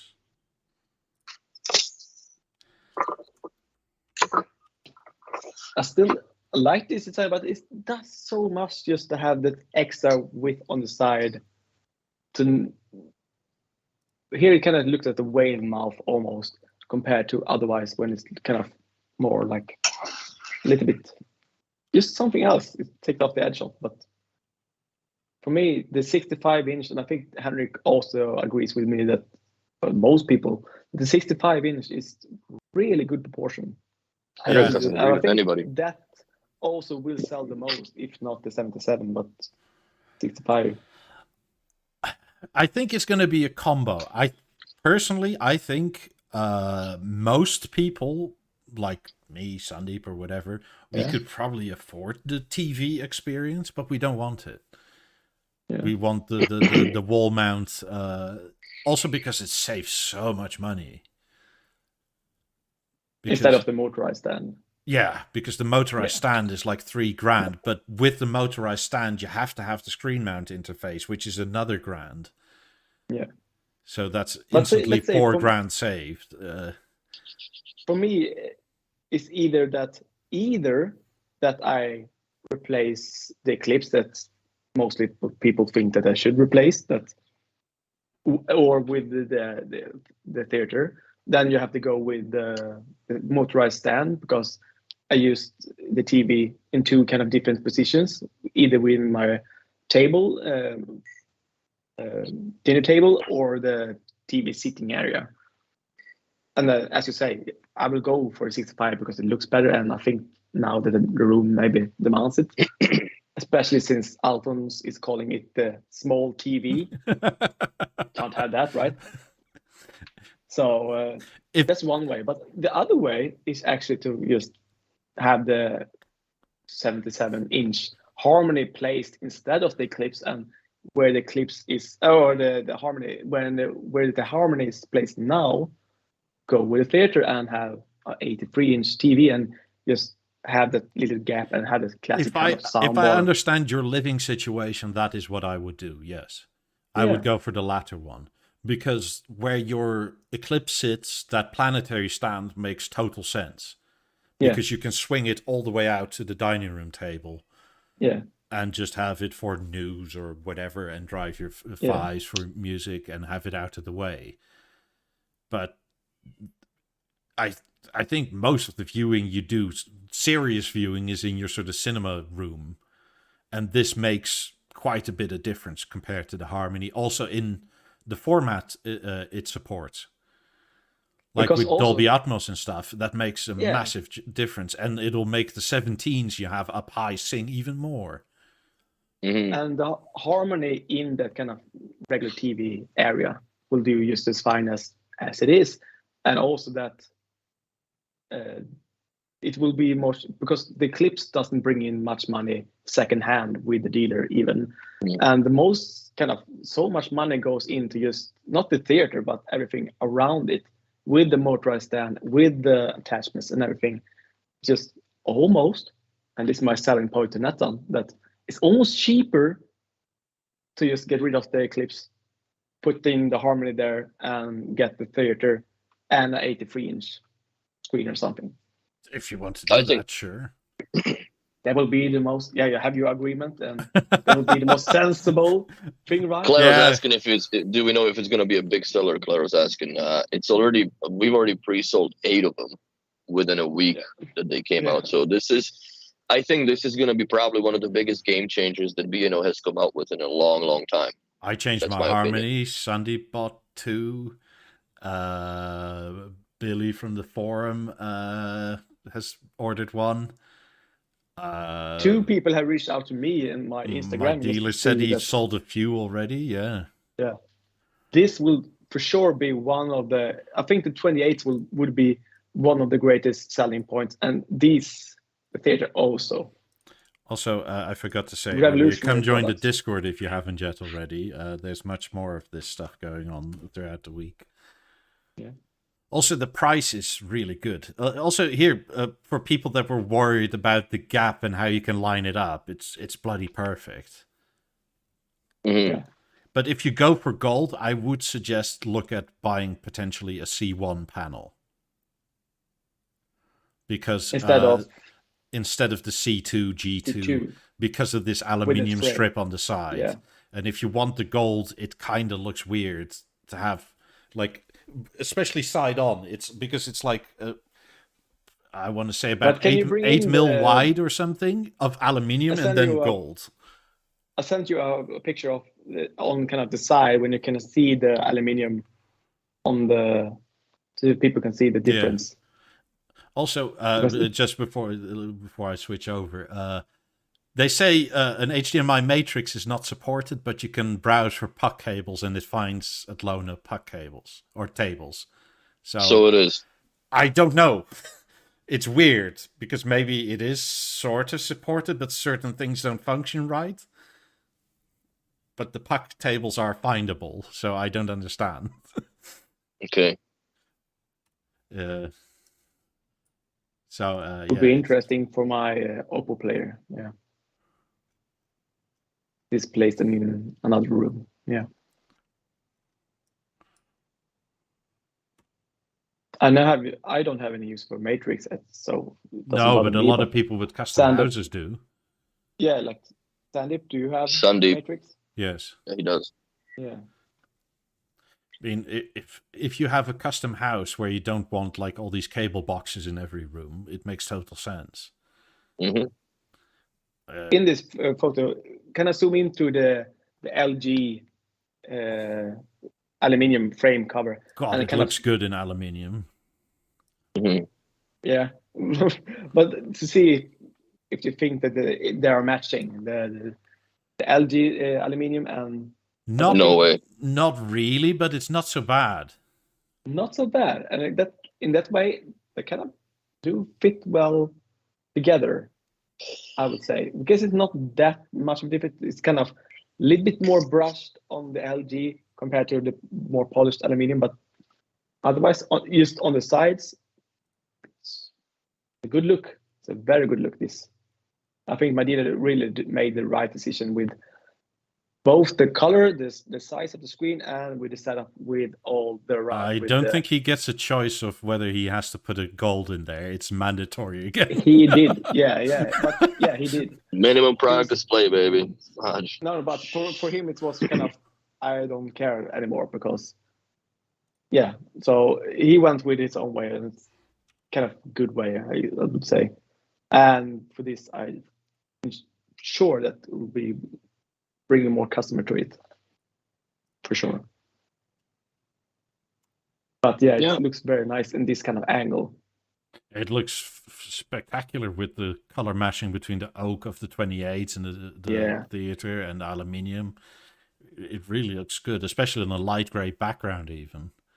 Mhm. And they're not. I mean, the Beolab 18s and the Beovision 14 was kind of to be a color match, but there hasn't really been that much of a color matching between a TVs with the oak and how things are placed. Here is everything. The alignment of the wood covers is the same alignment on the theater as in with the speakers. Everything just goes so well, and the proportion of the aluminium is mostly at the bottom of the 28s and in the theater, so it goes so well in between everything. So it looks amazing. Also, interesting tidbit: the front cover is on very flexible plastic, polymer, whatever, and the outer three wood slats are glued in. But because it's so flexible, you can potentially fairly easily break some of the wood slats. So to take that into account, you can order little baggies of wood slats per 10 and replace them if you ever break one. Well, shit, they should make the freaking walnut ones then. They probably will with time. Well, yeah. I think so too. But the first 3 on either side are glued in and the rest are just clicked in. Or they just bespoke that shit. Yeah. Mm. Yeah. But it's interesting that you can buy replacement wood slats. Yeah. In 10 they come, or? Yeah, in a bag comes in 10, and I think there's 70-something on this. 72. Yeah, so if you just break a few, it's not a big deal. You can just reorder that. Or if you wanted to go or 74, I think. fully freaky, you can just order a bunch of different colors and just randomly, manually reclick them and stuff. Make a pattern. That is cool to know. That's good to know, actually. That's exciting. So they literally thought of everything. I'm so very glad that my dealer did not show the Bohemian Rhapsody clips, that he went for his own kind of Disney Channel. Oh Christ, man, that's so bad. Like, it's just, it's you know what? It's the death of Sultans of Swing for lap 5s in our shop. That was like, I just beat that song to the ground. If you ask any person to be a fan, they remember the part with a certain kind of music or movie. Same with the Beovision? I think it was the Beovision Avant, the new one. It was the Transformers 3 movie or something that was something. Yeah, and always these kind of movies, clips, and music. You're clear to us, Willie. I don't know what's going on. Hang on, I'm gonna shut the YouTube off, I think. Here, is it better? Yeah. You were fine to us the whole time.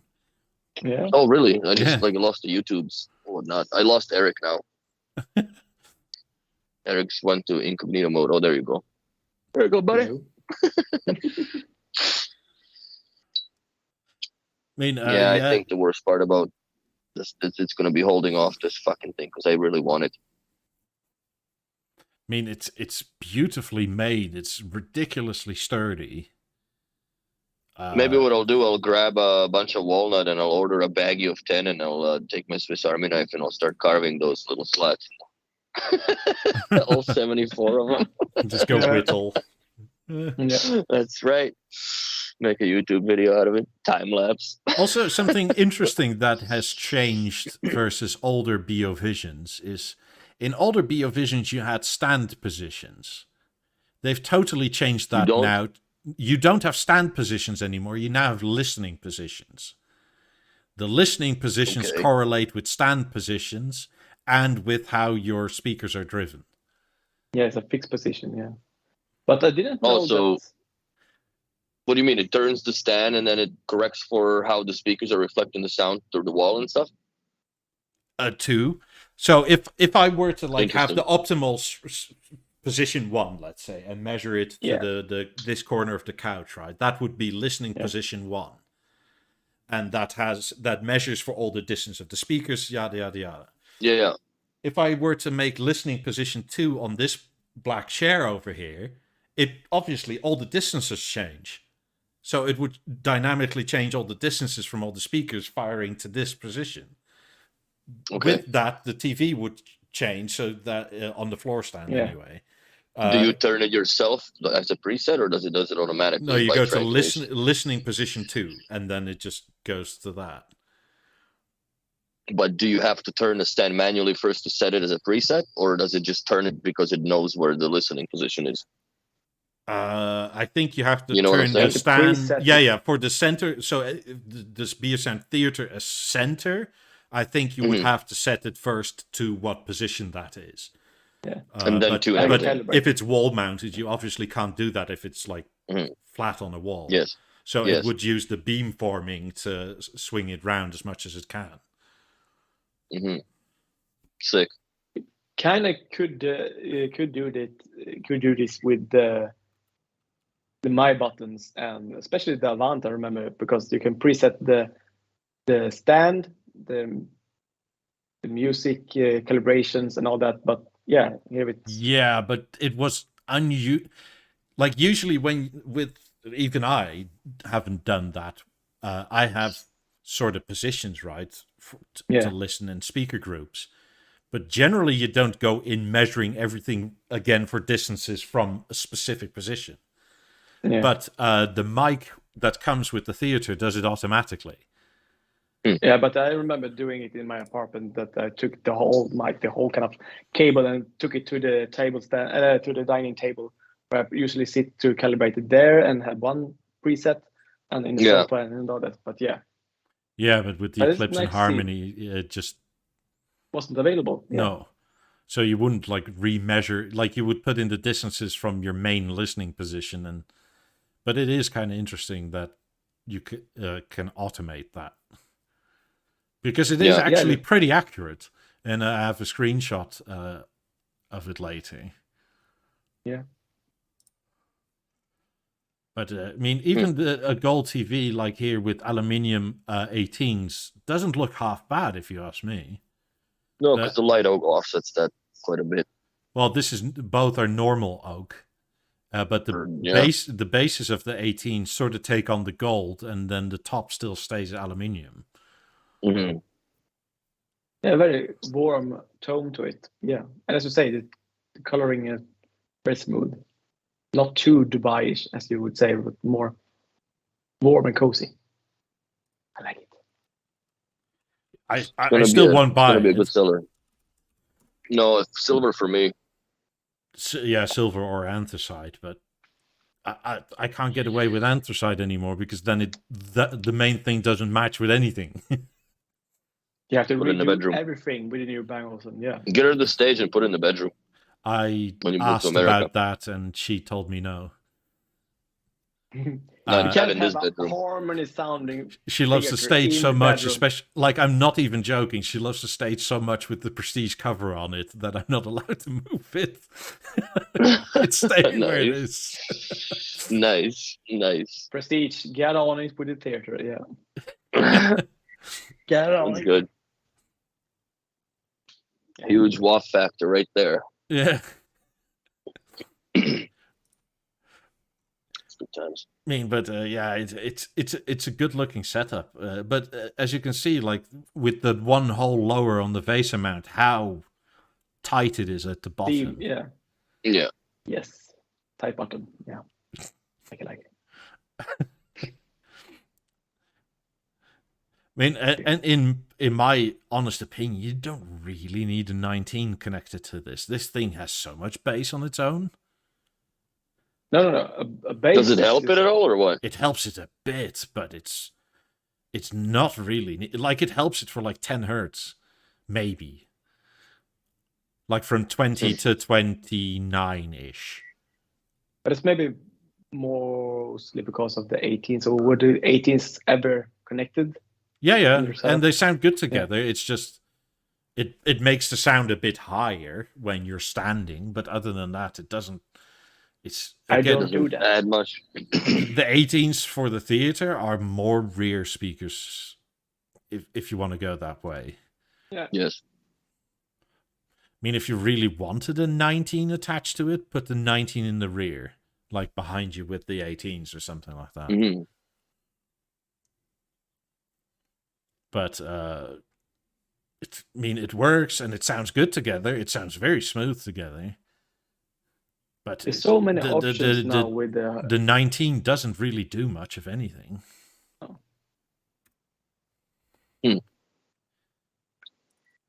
But you can connect, like, what is it, 16, 14 of them if you really want to? 16, yeah. 8 PowerLink and 8 wireless PowerLink. Yeah. So this is after measuring. This is obviously in Dutch. So we've more or less measured it loosely with a tape measure, and it's actually pretty accurate. But now the measurement is down to the centimeter instead of down to the nearest 10 centimeters. Yeah. Decimeter. And these dB levels are all automated. Like it's just what the mic tells the theater.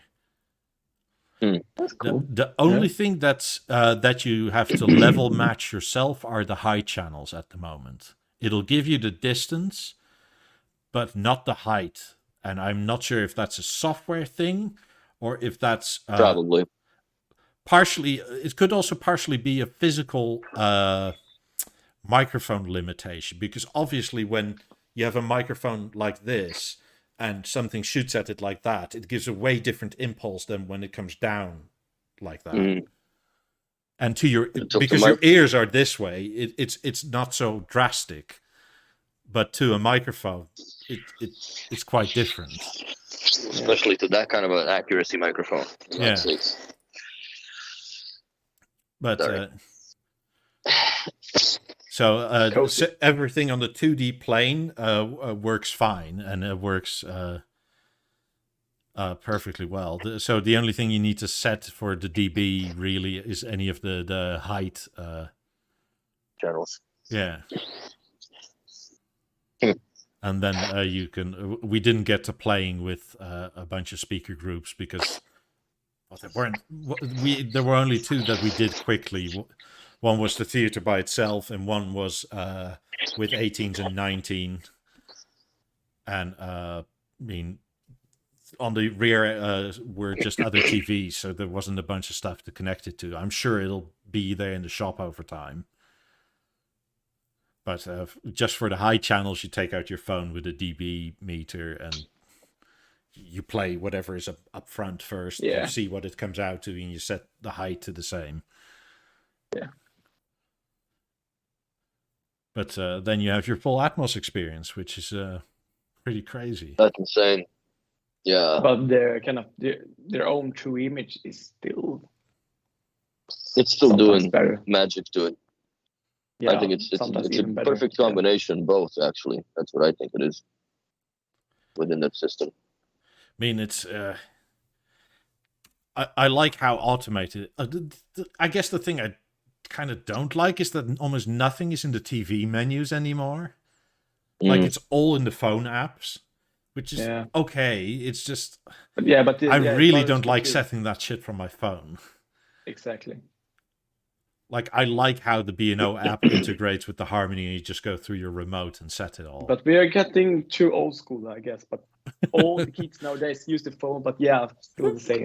I don't think it's even being old school, but I do like the remote interface, because from the installer perspective, client can see you set it up instead of you just like dweeb on your phone and like tap, tap, tap, tap, tap, tap. And, it's all like in quote unquote secrecy, right? Because they just don't want to hover over your shoulder, or you just, you share the screen, I guess, with them to like, okay, this is what we need to set up. It's not that they'll ever remember any of this shit because you click through it too fast, but it's still, I think it should have been on I don't know, maybe because it's a Beosound theater. Yeah, but these automated distances down to the centimeter. Somebody's going to have to get a laser gauge there, I guess. I'm going to check it with a laser gauge versus the microphone myself, just to test it in, because it may be some weird acoustical thing happening in a certain room that it's off. But I almost doubt it. No, and I just want to verify how accurate it is. Yeah. Oh, yeah, I think it'll be spot on. So does it measure the distances even through the PowerLink speakers? Yes.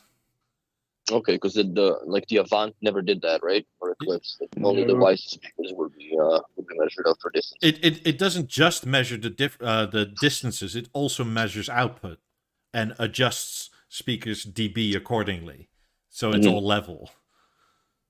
The amount of smartness in So- this speaker is crazy compared And then to it all does, the other. and it also does room compensation through all the power link outputs. So it builds the filters for each speaker. Yeah, so it attenuates the speakers for the reflections in the room, even. That's sick. And it knows the phase overlap between different kinds of speakers and adjusts for that, so it's never ever in phase with one another, meaning sound cancels each other out. Mm. If you go to a Bowers & Wilkins and buy this high brand, it costs the same sound center speaker. It doesn't do shit. It doesn't do shit. No. Yes. No, not in comparison to this. Bang & being expensive, but they don't complain about a center speaker being expensive. It's just a couple of speaker elements connected to each other, and that's it. That's it. Nothing else is calibrated, done, software, ever. Nothing. Yeah. There's not every kind of Bowers & Wilkins speakers from the 80s program into it, measurement and optimize it. Nothing at all. So, I mean, just one hell of a smart, cool, future-proof product that works so good on its own. Buy it.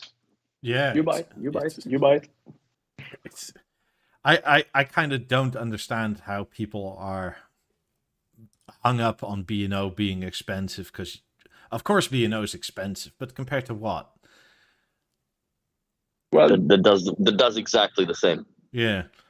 So I found the IFA picture where you can sort of see the gap, and they could have moved that one notch down on the VESA mount and have it tighter.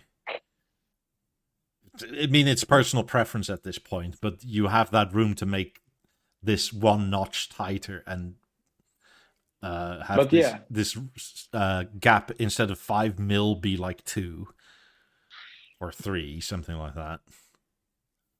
This will be, for most people, even maybe for me, acceptable. But now that I know that it could be even slightly thinner gap between them, that's a lot of thing, especially since you showed it.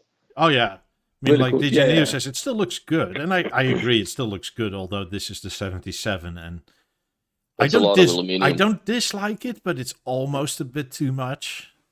Mm-hmm. It's getting too overpowering almost. 65 is the borderline. Of the floor disc doesn't match up with the rest of it. A kind of shame. Otherwise, it looks amazing. I wonder if they did that though. Like if you go to 77, if they did it in a 45-degree cut, so it just kind of brings the TV down, or around it, you know. The old Beolab 10 kind of look. No, but I would follow the contour of the rounding of the bottom of the theater and just round those the lamellas down. Yeah. Maybe that would look okay. It's still, like, I don't mind it, but I don't think that I would go more than 65. 70, I mean, Sunny maybe has a point with 77-inch wings may look better in anthracite when they're not as reflective. Mm-hmm. Well, yeah, because they just blend into the panel of the TV. Yeah. But still, what most people, me for sure, had a problem with that, especially with the stage. That if you buy a stage that is meant for a 55-inch screen, and if you buy a 75, the proportion doesn't really look nice. Now, if you buy a 70 or a 83-inch or 88-inch TV with the theater 77 in anthracite, will match pretty well compared to a 55-inch soundbar. Compared, so it will look really good. For me here in my home, I will go for the anthracite 77 if I go with a 83-inch screen or something. Wait, you're not going to go with this gold monstrosity in 77? It's too much. It's not that, but as you say, have nothing to match it, because if I would go floor stand, gold, and everything in the main TV room or the main kind of sitting area, I have everything else in the Paul Henningsen lamp in aluminium, so it doesn't match anything there. So, and in the theater room or the cinema room, well, I don't have anything because everything is mostly dark and everything. And I also have to replace the 18s at the back. So would you wall mount it in your cinema room? Yeah, I will buy a 77-inch wings to it in anthracite, and I have everything in anthracite. I will go for the maybe the oak or something because have some contrast to it, to bring in some more bangles and life to it. Because if you don't have the harmony, you want something in that kind of luxurious bangles and feel to it. And for sure, I have the 83-inch screen as the least, and to bring it out a bit, so it in alignment in the screen with the theater in that sense.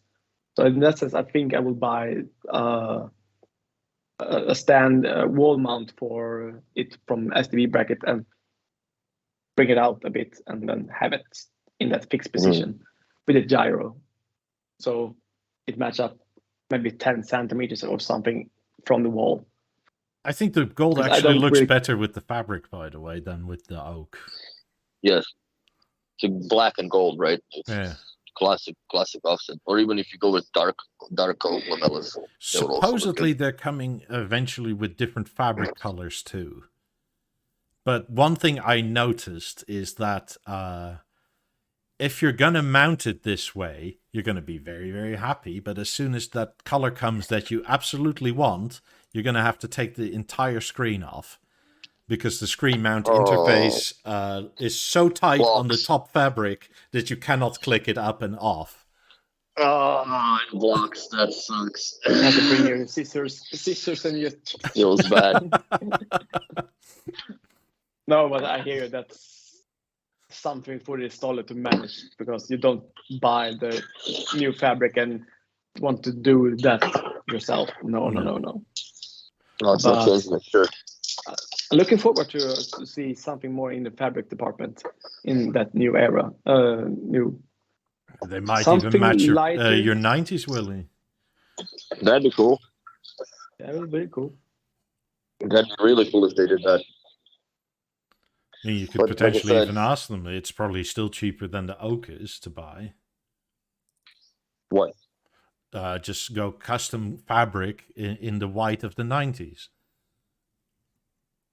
And then put the oak on top and the walnut. No, without oak, just have it as is. Oh, just the white fabric. Yeah. I would go with the walnut still on the grills. I just like the walnut. Oh yeah, me too. But again, I have literally nothing in walnut. I think it would look too dark with the walnut, to be honest. Especially like nowadays with their concept of walnut. When you look at the A9, it's fucking dark, man. Like it's almost ebony dark. Like that's not. Yeah, it's walnut, but you guys stained it with something darker. It's not as pretty in my eyes anymore. Maybe if you have access to a baggie of those oak replacement things, you can get some walnut stain and see if you can match it to whatever you have in walnut. It's not about the stain, it's about the grain, bro, and it ain't fucking walnut. I know, but this wood is not that large that you see a lot of grain in it. Fair enough. I mean, they're, I don't know, 5 mil, 8 mil thick, and then like they're a bit tapered. I understand that, but let's come back to your Allen key dent. Yeah. You know what I mean? You don't see it, but you know it's there. So it's the same thing. Like I don't see it's not walnut, but I know it isn't. So I can't lie to myself like that for that long. Yeah. For people, if you don't know yet, this is a 65-inch setup by B&O, and you can tell because it doesn't line up in the corner. Poorly managed. Burn. Oopsie.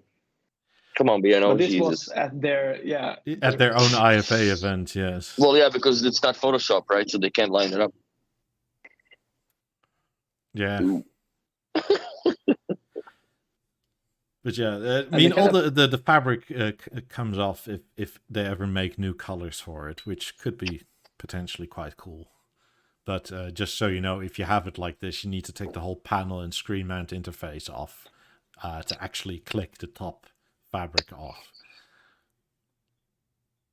Which obviously is a bit of a pain in the ass, but I guess that's what you have an installer for. Yeah.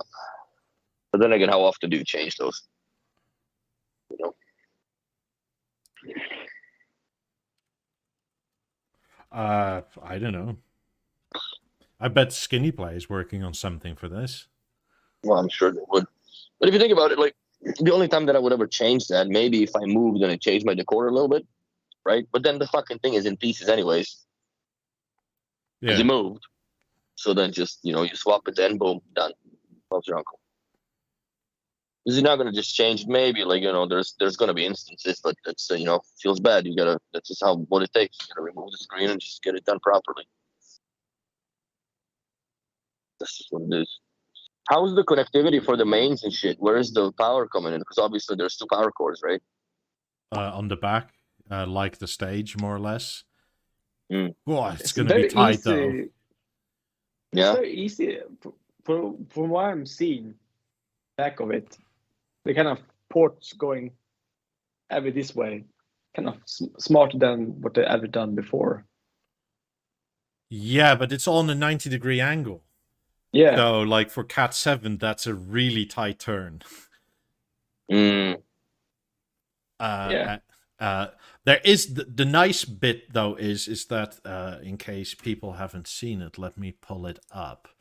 B&O put up the website on the support for install videos, so you can choose which way you wanted to have them and just look at the video how to do it.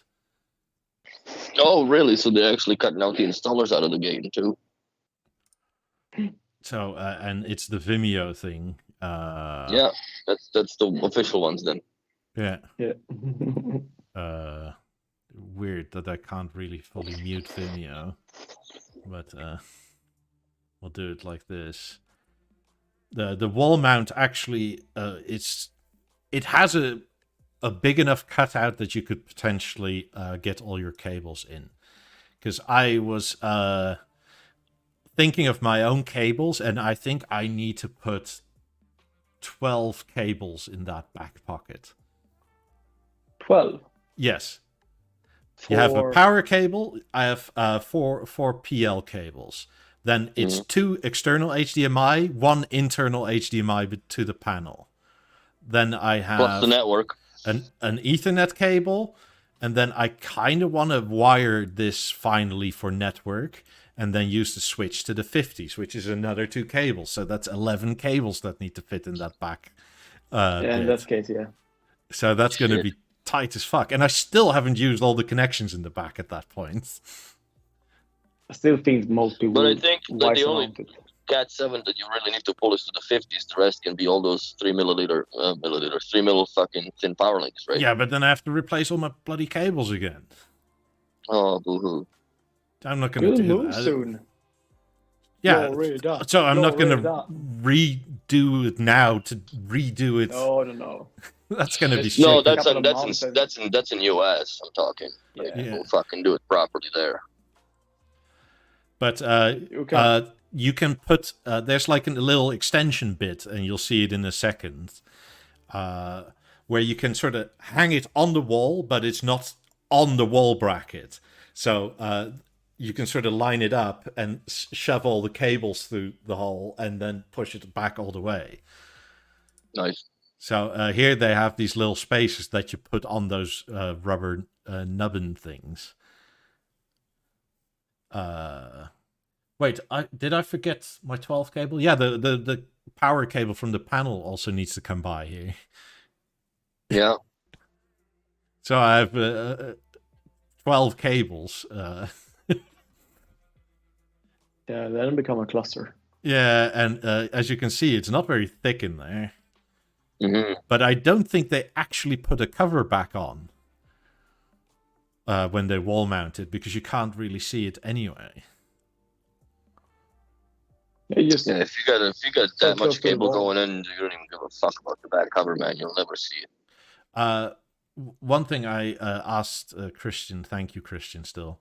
So this is the template for mounting the wall bracket. And this hole is from left to right is about 12 centimeters, and from top to bottom is nearly 8. So at least that's enough room to have all these cables not make weird bends. Yeah. Because I mean that's a hole that size for cables to come through, and it'll be fully covered by the theater itself. Oh fuck! There's no issues whatsoever, especially in the paper walls here. Yeah.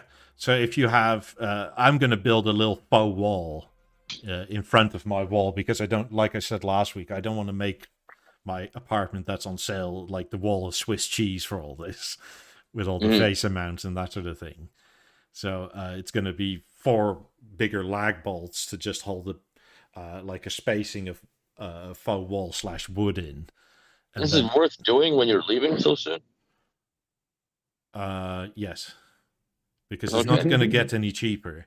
And I don't know if people have been following worldwide markets and financial exchanges and stuff. But we're in a world of hurt that's coming pretty soon. And I wouldn't be surprised at all if B&O ups prices before the end of the year again. Maybe not for the theater, but I don't think they'll keep it at this price for over a year. That would really surprise me, especially with how stuff is going at the moment. And how they have done it a year or 2 ago. I'm going to adopt this early too. I'm really, really, really thinking about it. I mean, as you can see with the worldwide exchanges already, like this Beosound theater is more expensive in Denmark than it is here. But if I'm understanding it correctly, Sweden is cheaper than it is here. So if you're Danish, you're probably better off buying it in Sweden, which especially is with stupid. All the stands and everything. Yeah. Yeah. No, it's not that bad. You can get some meatballs while you're there too. Yeah. Come on. It's all good. And I had some meatballs this morning as I went to IKEA. They're good. I told them the grass balls because they're like the YouTubers that went to IKEA to eat for. They're trying to eat for 100 euros or something. They couldn't do it because they were too full, and they're kind of trying to There's do it. There's no fucking way you can go over 50 euros in there, bro. There's no way you could stomach more than 50 euros worth of food. To go with the cream and everything. It's just no, it's so cheap. You can't do it because it's so. You can't, man. So cheap, yeah, you can't do it. I had like full fucking breakfast this morning because I went I had to get all the whatever the necessities. And I paid for the breakfast. It was like $7 or $8, and I didn't finish it. Yeah. This bro's like, scrambled eggs, big ass fucking ladle, just plop. I'm like, whoa, that's like 7 eggs, dude. I eat 2 in the morning. What the fuck?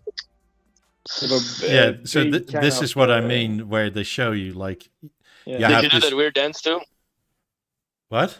And you gotta turn around and the fucking weird dance. I don't know why I did it. When they first unpacked it, they turned it around and then went back and turned it back around. No, but you can just do it.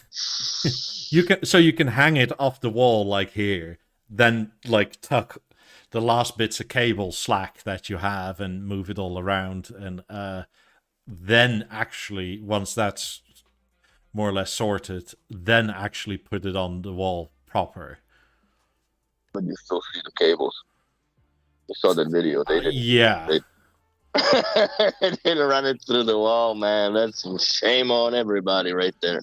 And now with the install, I don't know if people caught that, but with the install, they showed the picture of it on its own floor or table stand again. And we're watching the wall mount video. Yeah, they're all the same. The setup is all the same. It just switches back to the first one with the terrible wire management. But that's all right. So let's leave it on that note.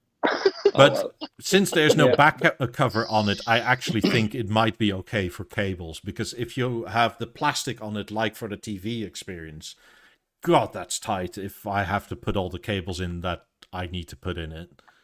Oh Christ! Like if you're on the floor stand, yeah, that would suck. But this, like, you wouldn't have an issue, especially in States. There's no freaking way, dude. Like, I mean, it's just that sort of umbilical cord I have for my Harmony, I mean, it's like that thick. It's like 2 inches thick because there's that many cables in there. shit. I mean, I think I have the fullest Harmony in use at the moment because of my inability to use much WiSA at all. Dude, when it comes to the network here in this building that I'm in, so everything is run by Ubiquiti. You have no routers, no fuck all in here. There's a Wi-Fi access point per unit, and each unit, like in this unit, there are 4 networks, A, B, C, and D, with the unit number. Mm-hmm. So on my floor, there's 16 fucking networks Bloody hell. on its own, and times that by 18 floors. Like, I don't think the WiSA would work like if I had it like literally like side by side. Just fucking no way. But I only have 3 puck cables, or not. Yeah, puck but you're in the cables, fucking but- woods. No You're in the puck. woods.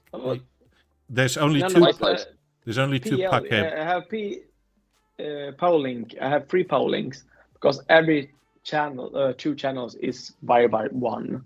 Sure. Yes. So the rear channels, the side or wide They're channels, daisy and chains. Yeah, content. they're daisy. Yeah. Okay. Yeah, the daisy chain. I have 50s. And- That's one cable. Then I have 18s, Yeah. which is another. Then I have 17s, which is another. Then I have 28s, which is another.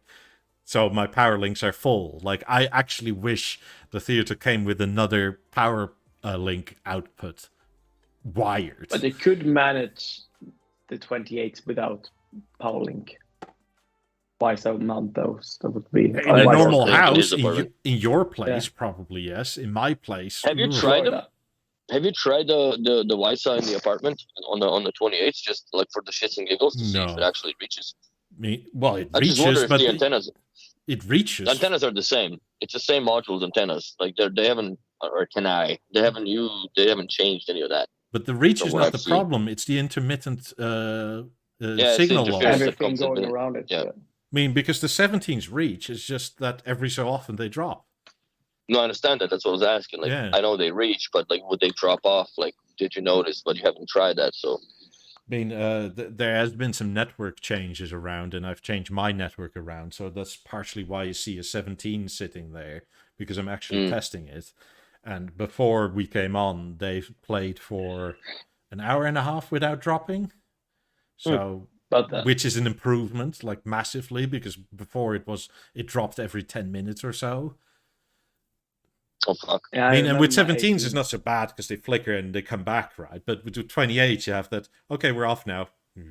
Oh, we're on again. Yeah, It remember looks like the I'm wearing a 18s was burqa, crazy. for God's sakes. I just noticed. It's so messed up in it. God, that's loud on the microphones on your ear. Sorry. Yeah. I gotta put the hood down, man. It's Sorry. freaking hot. It's not warm. But yeah, The wind died down. if people are interested, they have it on the support page up now, even with the wall mount and optional table stand and that sort of thing. And you can find whatever it is you want to do there. And it's quite comprehensive, so it's quite good. Are we kind of fail there yet on the show? Because I think I have to call my dad now. Yeah, let's just Before you see. disconnect again. So I asked earlier, I like the Beosound Theater best in 55, 65, 77 separate on a wall. 65-inch gets 50% of the vote, 55-inch 22%, 77-inch gets 9%, and 20% goes to separate on a wall. Yeah, 65. So 65 is where it's at. and I'm surprised at how many people actually said separate on a wall, because But I think it will be a good look. I think so too. It's a good look, and they can splash a huge screen over top of it, and I think that's the goal. Yeah. That Huge. huge. I think that's the only thing I'll actually need help with installing, because it's so large. 83, I can't grab it anymore like this. Well, hopefully next week by now I'll have something to report as well, as far as me installing it and having it in the store and playing with it, because I'm really looking forward to it. I mean, I'm going to get mine in 9 days, so I'm excited. Word. That's good. Anyway, thank you very much for coming and watching. Please leave a like and subscribe if you haven't yet already. Links to all our channels, social media are down there. Leave a super chat or a super thanks. Come join our Discord, and hope you all have a good week. And I'll do something tomorrow probably, and we'll see where we end up. Thanks for watching, and see you next time. Bye, everybody. Bye. Bye.